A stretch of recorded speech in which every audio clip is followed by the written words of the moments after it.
Go check. It seemed like it. I was checking the antennas that for our TVs that I got, so we can shut off the dish, and they're working good. So I'm like, oh, cool. So we got this. We got lots of channels, like 50. I got 61 on this one. I got 57 or 59 on the other. So they're getting lots of digital channels. So there's Grit and Cozy and Catchy and CW and Ion, and so there's lots of stuff that they have on free TV on Google and stuff too. So Dad will still be able to watch Doppler Dave at 6 and at 10 and yada yada. So it's got all the stuff. So I'm like, oh, okay, cool. You can't record it, but if you know what time it is and you turn on TV. So it's like I don't know, you have to get maybe they got some kind of a TV guide thing somewhere. I don't know. I'll have to look them up online and see if there's like a channel guide and all the things, and so people can know when things you might want to watch are on. Because so I'll see. I'll work it out. Gonna see things your way. There's times that we may fall apart before too long. We're gonna work it out. When I was a kid, they had TV Guide, or like when Famey worked in Santa Fe in 2004 and 5 on the Santa Fe New Mexican. They had a TV section, and you get the paper, but people don't get the paper anymore. It's very rare. And so it's when I was a kid. Today I was realized today's hoy es sábado, and see today is Saturday, right? And sábado was cartoon day, is what we called it when I was a little kid, because you had looking good on NBC, smiling Saturday morning this fall on NBC, and so you'd get up and you'd watch cartoons, and you'd watch Scooby Doo and Tarzan, Lord of the Jungle, and the Lone Ranger, and Star Trek, and I guess they did have Planet of the Apes. I don't know if I remember, but you had a different, and then you had like the Snorks and My Little Pony type things, the ones that us boys don't watch, but they had them, you know. I guess they changed through time, but a lot of times they had them before and after school too, because the programming started putting in. Because kids, as I got older into high school and stuff like that, they started. I remember I did have Spider-Man when we got new channels, and Dad put up the new antenna, and they started putting new channels on. I did have Spider-Man, Spider-Man, Spider-Man. It was on after school, so I'd run home from the bus stop, because didn't want to miss any of the Spider-Man apps, and you don't want to you want to miss the opening. At the speed of light he arrived just in time, Spider-Man, Spider-Man. So you had different times where, and like with us, now kids can watch Rankin and Bass anytime they want. When I was a kid, we didn't have VHS and shit like that, so every year you'd watch the things on the thing, get the TV guide, and you look at the TV guide, and when's Rudolph gonna be on, when's Frosty gonna be on, when's Rudolph's Shiny New Year, Jack Frost, Pinocchio's Christmas, all those things and stuff. So, and the Peanuts and when are Charlie Brown gonna be on TV, and stuff, or the what are the ones the one with the Dorothy there, the Wizard of Oz, okay, yeah, and it come on once a year and stuff, and so you'd always make sure that there were certain things that you would okay, so they became like little tradition things, and now all that is, you got instant access to anything and everything. And that's why things just seem more, they'll do anything to attract attention to make a buck. And back then you had to pretty much, okay, CBS is there. There's the Sonics against the Game 7, Western Conference Finals against the Suns, Kingdom, 40,000 people, Now, when I was a kid, the Pan Am Center for years sold out. And the work schedules were different, and you didn't have 24/7 Walmart and yada yada. Okay, so dad got off work. You let's go to the Aggie game, yada yada. Football, we never really sold out, but we were never as very much competitive. But basketball, the Pan Am would sell out a lot. We were one of the better teams in the region and better, and stuff. And so it was a big hub to do. Go watch the Aggies play and stuff. And now they never even they don't even open the top portion of the, they say pack the Pan Am, and they don't even open the top. They don't even open the top portion to it hardly. When I was a kid and the UNLV came to town, the whole UTEP, UNLV, and New Mexico, and the whole damn place was packed. It was hard to get in. It'd sell out, even in the cheap seats and stuff. So you had 13,000 screaming Panamaniacs, Dun, dun, dun, dun, dun, dun, dun. I still miss that. I wish I could find that. Yeah, find it and load it to my MP3. They don't have it no more.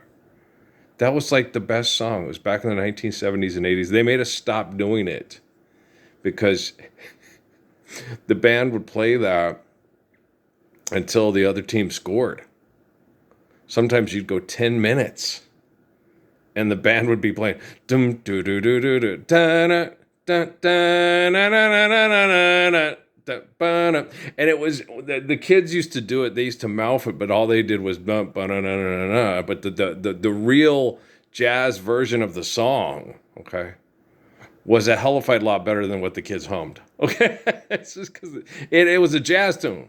Boo doo doo doo doo. Start out with the bass. Boom boo doo doo doo doo doo. Boo doo doo doo doo doo. Boo doo doo doo doo doo. And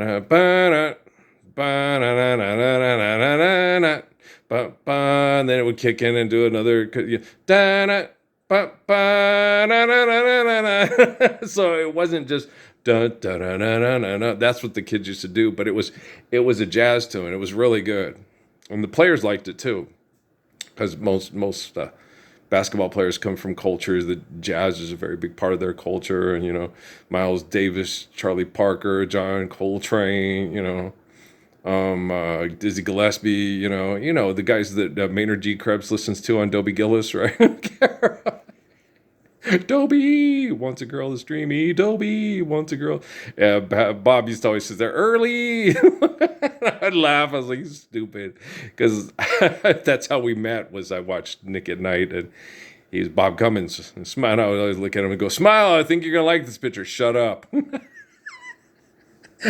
Damn, you're moody, aren't you? Shit was funny, but it's like he did just like, I hope nobody knows. His name's Bob Cummins, man. It's the Bob Cummins show. Nobody watches old TV around here. I don't know. William Bendix and Life of Riley. They don't have that no more. What else was there? What else did they have on Nick at Night? They had Bob Cummins show, Life of Riley. It was in the 1980s. And those were shows from the back in the 1950s. Like when I was watching last night, fucking Chappelle. I was going through YouTube. The niggers. That man is so stupid. Oh my gosh, it was funny. That's a lazy nigger. You niggas. You're going to get the best table a nigga's ever gotten in this restaurant. The maitre d's laughing. And she's at first his girlfriend, that's the nigga I told you about. You're the one who hit him with a bottle? No, these are the people that at work. Oh, okay. Those niggas. Oh, those niggas. No, we're the Sanchez's. We find that no, we're just kidding. We're the wetbacks. I was laughing my ass off. I was like, that is a twisted man. That shit is funny. Me and Amy never saw that episode. Oh, we used to watch Chappelle and laugh our asses off. Oh, we'd be crying. We'd be laughing so hard. We'd go in the bed. We had a TV in the bedroom. The kids, the stuff that we didn't watch with the kids. And we'd put on Chappelle's on. Oh, he and Amy both love Chappelle. We put on Chappelle. The one with the black blind KKK. And when him and Charlie Murphy were the time traveling pimps and went back to the slavery era. That shit was funny too. Oh my gosh. Oh no. Remember the one with Wayne Brady? When he took Wayne Brady was this total hooligan and a thug, and Dave's going around him like, ew, shit was funny. Oh no, it was so funny. Oh, he and Amy were crying. Like, oh, she loves Chappelle. Oh, Chappelle. Me and Amy, that was our favorite. I just wasn't too hip on most of the music acts they had on the show because I was like, this stuff ain't If they could get some, I know they got some black people that sing music still it was like in the early 2000s and shit, wasn't it? I think. But it's like, couldn't they have I Want to Know What Makes You Cry? They did occasionally have like Joe or somebody like that. It's like, I want to hear somebody sing again. Fuck, I want, like Soul Train and shit. What happened to Gerald Alston? What happened to Ted Mills? What happened to Russell Tompkins Jr.? What happened to the Wilders? What happened to Get on the Line any old time? I'm always ready to make you smile. Why doesn't anybody sing Rod Temperton tunes anymore? Where's Michael Jackson and the Jacksons? What happened? Everybody's hip hop now. They have to get some trifling motherfucker talking nonsense about fighting, shooting, killing over money because I run the block, and if those white people come and try to stop me from selling drugs to everybody and pimping everybody, I'm going to get really pissed off. Nobody gives a shit, asshole. Okay. Fuck you too. Okay. Thank you very much. Yeah. That's why my heart breaks, Christina. Dance to the strings of your shame and my sorrow. Bum-ba-da. I'll take you home when it's over. Dream all the dreams of a brighter tomorrow. Did anybody else like that song? That's a good song. I used to listen to that when I bounced in my chair that I used to watch cartoons in as a little kid. It was on the Only Greatest album. I don't know what album it's originally from. Only the Greatest was a bunch of culminations of his songs up to that time on different albums. Yeah, I have that CD. Yeah. Your eyes flash at them and the crowd all goes wild. Which also had Sorrow Breaks, Disappointments, Weigh So Heavy, Brings Its Wreckage All Around. Had a Good Love, Had a Good Life. Yeah. Sorrow breaks a good man down. I remember all the good times when the world was ours. That one. And if you really... No, that's not on that. That's on Leaving Town. What else was on Only the Greatest? Sorrow Breaks a Good Man Down. California Sunshine.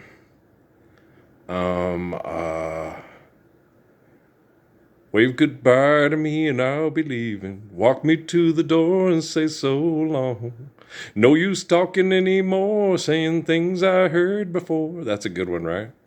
Most of you kids that think you're all that and not perverse and everything like that, they set up the technology to monitor you and babysit you to make you into the best people that you think you could possibly be. So you would judge all those people that went through the espionage bullshit, so you would think you were a better person than me. Kind of like David Rockefeller of his fucked up kids. Dad, you did so many horrible things. And the only reason you're in position to do things less horrible is because I had to do horrible things so you wouldn't have to do the horrible things, you little ungrateful, ingrate bastard. Right. So you think you stood up to stop the sex slave trade? And you don't think that all the people doing it tried to do horrible things to me to make me look like a pervert? Get in my face one more time and say you do things better than me, you little rotten little shit. Okay, I love you. Wave goodbye to me. Yeah, don't tell my friends I'm a cheating. Tell them how I caused you so much pain. When they asking you how I proved untrue, that might not be so easy to explain. I know. It's cartoon day.